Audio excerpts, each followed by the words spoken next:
Dogworks Radio is sponsored by Alaska Dogworks. Check out their website at alaskadogworks.com. You can support this podcast on patreon.com/firstpawmedia. You do so much for your dog, from walks to meals to games of fetch, and your dog pays you back in their own canine way. For example, they bark to protect you and comfort you when you're down. But would your dog do that for just about anybody, or do all your efforts earn you those rewards in return?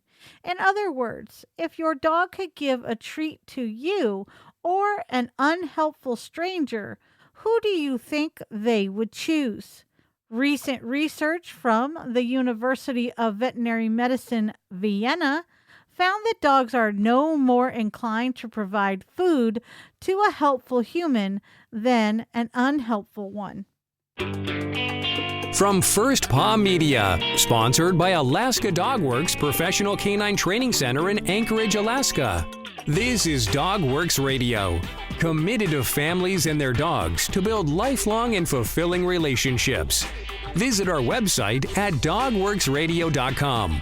Now here are your hosts, Robert and Michelle Forto. Hello and welcome to Dogworks Radio. I'm your host, Michelle Forto, and I'm the lead trainer of Alaska Dogworks, where we help humans and their dogs have better relationships. On today's episode, we are talking about reciprocity. It is a fascinating subject that I am sure you will enjoy. Also, if you stick around to the end, we have some tips and tricks to share. So, what is reciprocity? Cooperation involves a situation where two people or animals work together toward a goal. Our pet dogs cooperate with us all the time, and working dogs certainly cooperate with their handlers. But reciprocity is a specific type of cooperation where one participant makes their help conditional on receiving similar help from the other participant. It's the "you scratch my back, I'll scratch yours" arrangement. Chances are you would rather share your lunch with somebody who offers you their dessert than a person who doesn't return the favor. And you would probably prefer to sit with that person too. But what about dogs? No doubt you scratch your dog's back, both literally and metaphorically.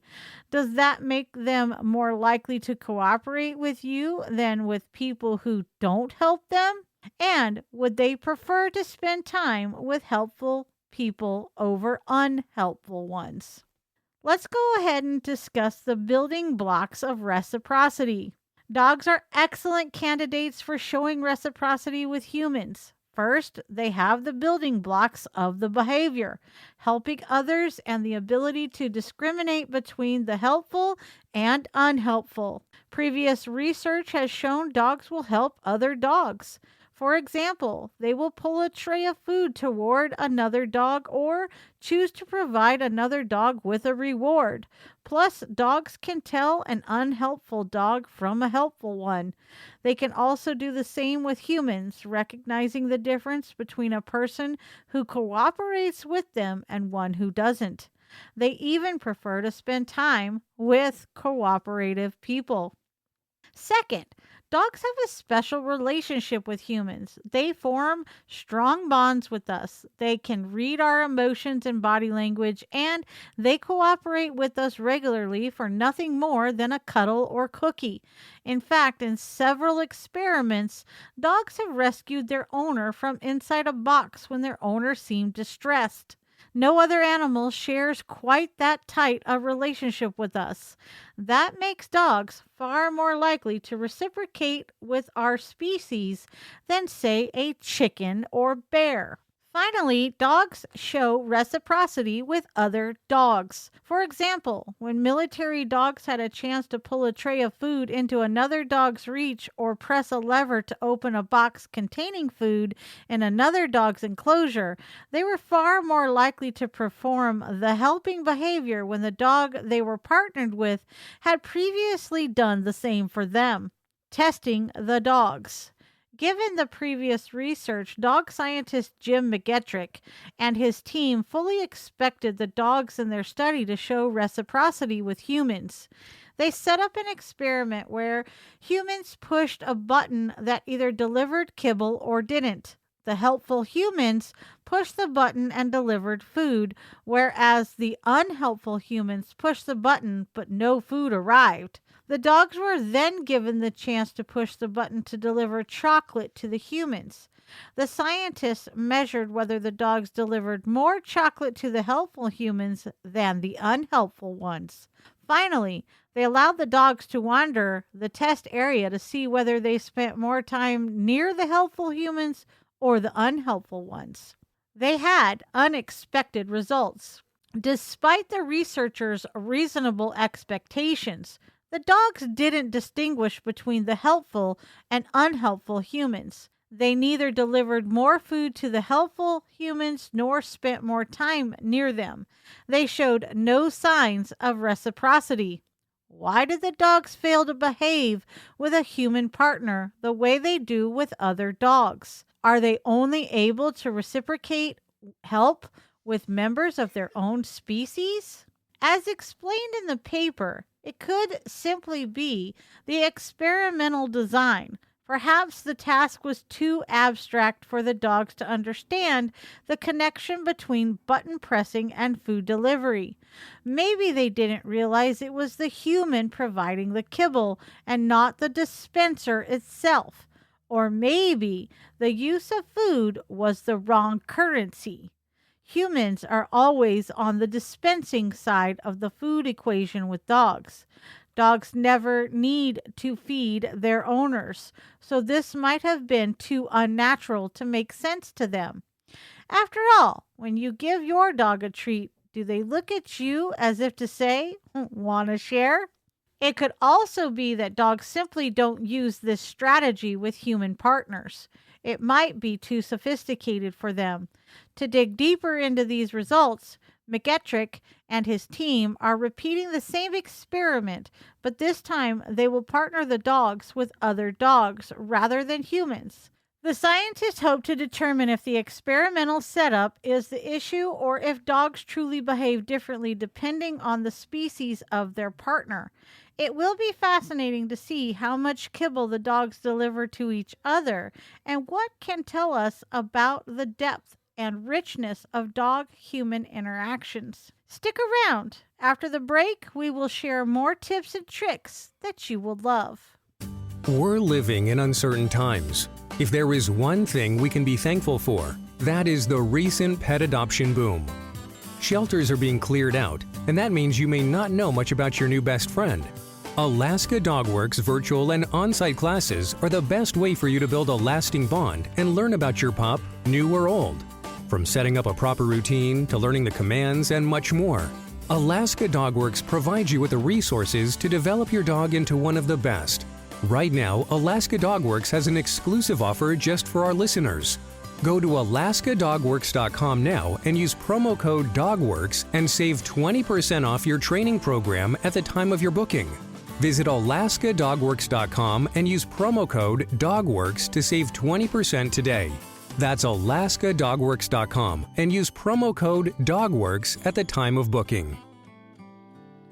The time-honored phrase, "a dog is man's best friend," isn't always a guarantee. Acquiring a new puppy means taking on a new role and establishing a new relationship. Bonding with a pet is a lot of fun, but it takes plenty of hard work too. Putting in this effort can make for a smoother transition into pet ownership and reduce headaches for you and your dog for years to come. So let's get this set up for you guys. 1. Set the stage. When your puppy comes home, your house should look like you've been expecting them. In addition to stocking up on toys, treats, and other playtime essentials, make sure to carefully puppy-proof each accessible room. Secure electrical and drapery cords, cover up electrical outlets, and carefully lock or secure any doors or drawers that might get your puppy into trouble. 2. Show your dog around. Why wait to introduce your puppy to their new collar and leash?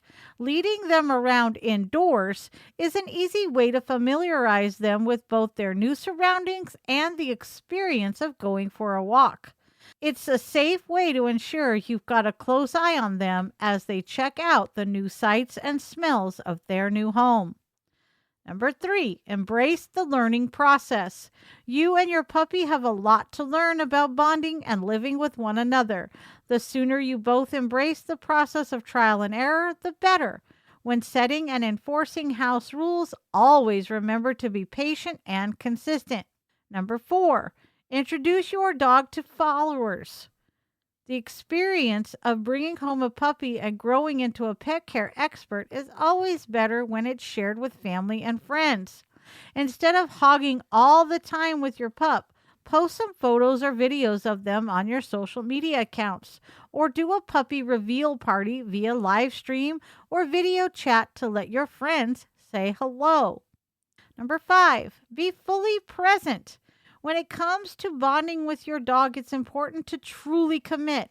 Try not letting your phone steal your attention during walks or games of fetch. Your dog needs to know that they've got your full attention and that they can rely on you to meet their needs. Number 6, learn to read them. You and your dog can't speak to one another. That doesn't mean you can't communicate. As you spend time together, make sure to watch your dog closely to begin reading their body language. They'll provide a regular indicator of how they're feeling that can guide you through training and bonding.